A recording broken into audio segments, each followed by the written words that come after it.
Terrorisme et kidnapping. Le DG du SAMIFIN livre des explications.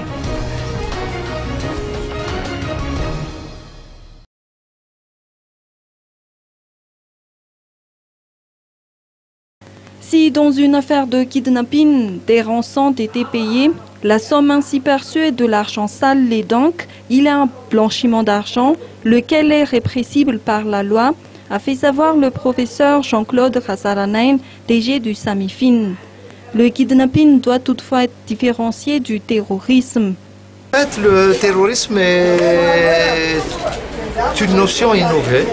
Donc il faut faire attention dans son interprétation, dans ce sens qu'il s'agit d'une criminalité transnationale organisée. Donc c'est une criminalité qui dépasse une frontière d'une nation. Tandis que le kidnapping relève surtout du droit commun, qui est passible d'une peine du droit interne.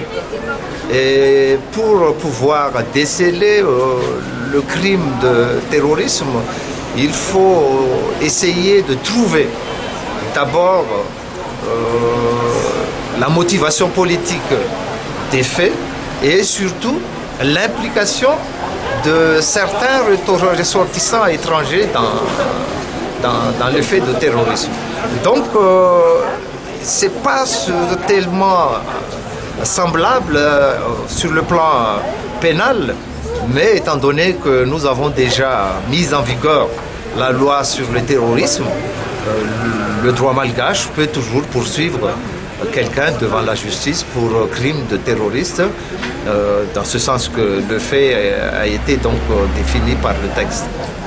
Et actuellement, le gouvernement est en train de mettre en place la structure nationale d'orientation de la lutte contre le terrorisme, qui est une structure de coordination et de définition de la stratégie à mener sur la lutte contre le terrorisme à Madagascar.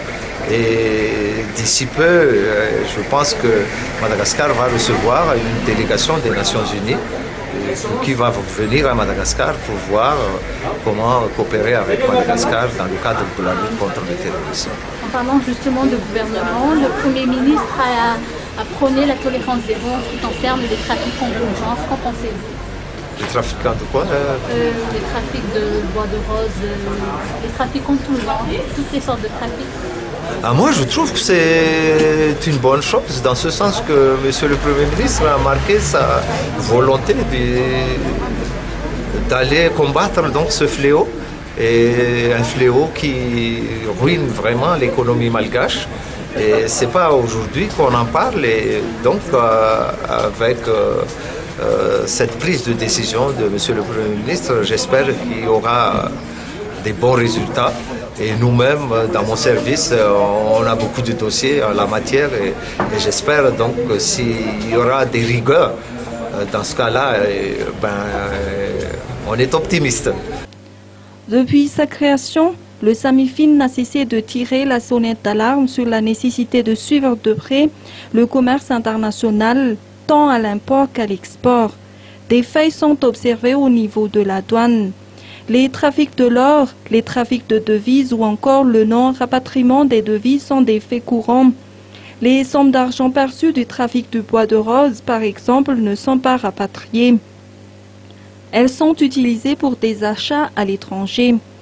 Les achats des marchandises à l'étranger se font en espèces, sans domiciliation bancaire, une porte ouverte pour les fraudes, notamment les fausses déclarations douane, faute de traçabilité. Le professeur Jean-Claude Razaranen a par ailleurs salué la volonté du Premier ministre de combattre le fléau qui ruine l'économie malgache. Il espère que de bons résultats s'en suivront. Le DG du SAMIFIN a confié que plusieurs dossiers en se rapportant à des cas de corruption sont actuellement traités par ce service de renseignement financier, sans toutefois entrer dans les détails, étant tenu par le secret professionnel.